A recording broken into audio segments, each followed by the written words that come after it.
ایک یہ بہن نے سوال پوچھا ہے، وہ کہتے ہیں کہ کئی لوگ کہتے ہیں کہ یہ فلاں نام نہ رکھو، یہ بہت بھاری ہے، یا کسی نام کے متعلق یہ کہا جاتا ہے کہ فلاں نام کا شخص جو ہوتا ہے وہ بہت شرارتی ہوتا ہے، تو کیا نام بھاری ہونا یا کسی شخص کا نام کے ساتھ شرارتی ہونا کیا یہ صحیح ہے؟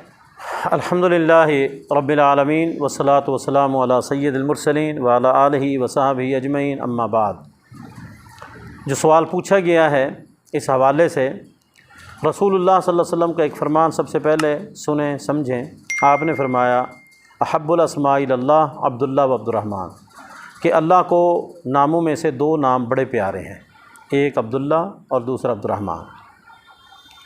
اسی طرح رسول اللہ صلی اللہ علیہ وسلم کے زمانے میں جو صحابہ کرام کے نام ہیں، صحابیات کے نام ہیں، تابعین کے نام ہیں، تبع تابعین کے نام ہیں، اسلاف میں جو نیک لوگ گزرے ہیں ان کے جو نام ہیں، انبیاء کے نام ہیں، اولیاء، صلحاء، شہداء، صدیقین، صالحین، ان کے جو نام ہیں ان ناموں پہ ہی نام رکھا جائے۔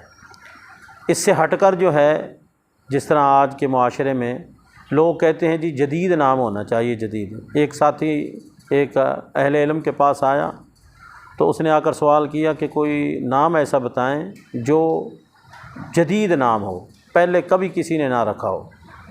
تو اس اہل علم نے اس کی سوچ کو پڑھا تو اس سے خوش طبعی کے انداز میں کہا کہ تم جو ہے نا اس کا نام ابلیس رکھ دو۔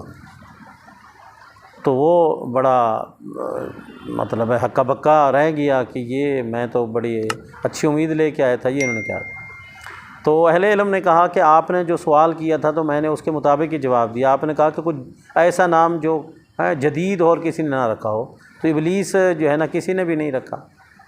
اچھا، بعض لوگوں کے ذہن میں یہ ہوتا ہے کہ قرآن کا کوئی بھی لفظ ہو نا اس لفظ سے نام رکھ دو، تو قرآن میں تو پھر فرعون کا نام بھی ہے لہذا فرعون رکھ دو، قرآن میں قارون بھی ہے وہ رکھ دو۔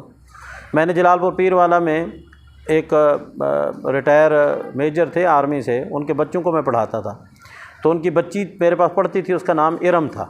میں نے اس سے ایک دن پوچھا کہ یہ نام آپ نے رکھا ہے ارم، اس کا کیا معنی ہے؟ کہنے لگے سر مجھے تو نہیں معلوم۔ میں نے کہا پھر اس کا معنی آپ کو معلوم نہیں ہے تو آپ کو کسی نے بتایا نہیں؟ کہنے لگے نہیں۔ میں نے پھر اسے بتایا کہ چلو معنی کو تو چھوڑیں، آپ نے یہ نام، کہنے لگے جی قرآن میں ہے ارم تو میں نے اس وجہ سے رکھا۔ میں نے کہا آپ کو معلوم ہے کہ ارم کون تھا؟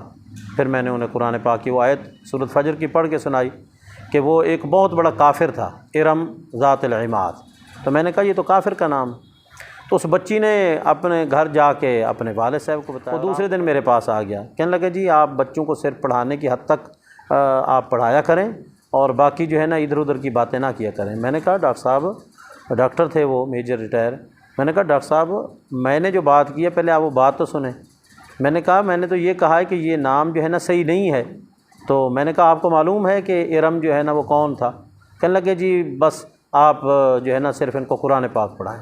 بہرحال پھر میں نے ان ڈاکٹر صاحب کو بتایا، کہنے لگے جی بس اب تو یہ نام تبدیل نہیں ہو سکتا۔ تو اس انداز میں جو ہے نا لوگوں کا ذہن ہے، وہ یہ کہتے ہیں جی قرآن کے یہ لفظ ہے، تو قرآن کا ہر لفظ تو وہ نام نہیں رکھا جا سکتا۔ باقی یہ ہے کہ کسی بھی نام کی وجہ سے کسی کی زندگی جو ہے نا وہ بھاری نہیں بنتی۔ یہ ذہن میں جو بات بٹھا دی جاتی ہے کہ یہ نام بھاری ہے لہذا اس کو تبدیل کرو۔ میں ایک مثال دے کے، اب عبداللہ بندے کا نام ہے اور وہ دن بدن بیمار رہتا ہے، دن بدن مسائل کا شکار ہے۔ اب وہ کہتے ہیں جی یہ عبداللہ بھاری نام ہے لہذا اس کو تبدیل کر دو، حالانکہ رسول اللہ صلی اللہ علیہ وسلم کو فرمان ہے کہ اللہ کو سب سے بڑے جو پسندیدہ نام اور پیارے نام ہیں وہ عبداللہ اور عبد الرحمن ہے۔ تو کسی کا نام عبداللہ ہے یا عبد الرحمن ہے اور اس کے کام غلط ہیں تو اس میں نام کا تو کوئی قصور نہیں ہے، یا وہ بیمار رہتا ہے تو اس میں نام کا تو کوئی قصور نہیں ہے۔ اب ایک آدمی کا نام مثلا ابلیس رکھ دیا مثال کے طور پر، اور وہ بندہ ٹھیک ٹھاک رہتا ہے اور صحت مند بھی رہتا ہے، کاروبار بھی اس کا اچھا ہے، اس کا مطلب ہے پھر وہ ابلیس نام اس کے لیے اچھا ہے، حالانکہ ابلیس تو گندہ نام ہے۔ تو نام سے ایسی کوئی بات نہیں ہے، بلکہ حقیقت یہ ہے کہ جو بھی نحوست ہوتی ہے وہ انسان کے اپنے اعمال کی وجہ سے ہوتی ہے، نام کی وجہ سے نحوست نہیں ہوتی۔ تو نام پسندیدہ وہی ہیں جو قرآن اور سنت سے ثابت ہیں۔ البتہ اگر کوئی نام غلط ہے، معنی غلط ہے، اس کو تبدیل کیا جا سکتا ہے۔ مثلا رسول اللہ صلی اللہ علیہ وسلم کے زمانے میں ایک کا نام برہ تھا، آپ نے وہ تبدیل کر دیا کہ برہ جو ہے نا نیکی، یہ خود ستائی ہے، تو ایسا کوئی بھی نام نہیں رکھنا چاہیے جس میں انسان اپنی تعریف خود ہی کیا کرے، ظاہر کرے۔ تو اس انداز میں جو ہے نا کوئی نام ہو جس میں معنوی کوئی غلطی ہے تو وہ تبدیل کیا جا سکتا ہے، باقی کسی کا نام کسی پر بھاری نہیں ہوتا، اور نہ ہی نام کی تبدیلی سے کوئی بندہ مسائل سے وہ چھٹکارا حاصل کر سکتا ہے، بلکہ جو کچھ ہوتا ہے من جانب اللہ ہوتا ہے۔ اللہ تعالی ہمیں اس سوچ کی توفیق دے جو سوچ قرآن و سنت سے ثابت ہے، آمین۔